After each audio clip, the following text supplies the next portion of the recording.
Добар ден, почитувани присутни. Јас сум Евгенија Зафировска, ученичка сум во 4-то оделение во Основното училиште Кирил и Методи, село Романовци, Куманово.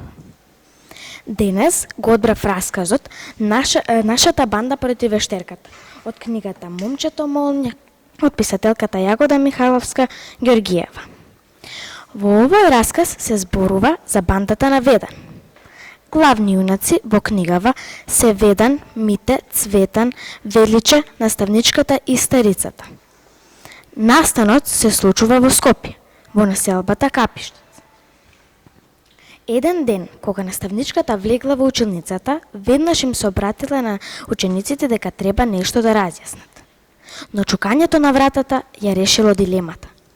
Влегла згрбавена старица со шамија на главата и ги погледнала учениците.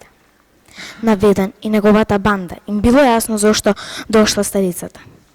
Откако таа заминала, Ведан собрал храброст да раскаже што сторил тој и неговата банда. Почнал да раскажува. Близу до нивната зграда имало мала и стара кутичка, во која мислеле дека живеат духови и вештерки. Одлучиле да ја нападнат кутичката.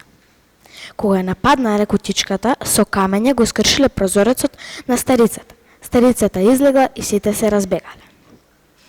Наставничката го пофалила Ведан за храброста што ја признал вината. Им рекла дека старицата немала никого и била многу сиромашна. Заминувајќи од училиштето, сите размислувале кој е предавникот во бандата. Ако сакате да дознаете кој е предавникот во бандата и што се зборува во останатите раскази, ви препорачувам да ја прочитате книгата Момчето молња од Јагода Михајловска Ѓоргиева.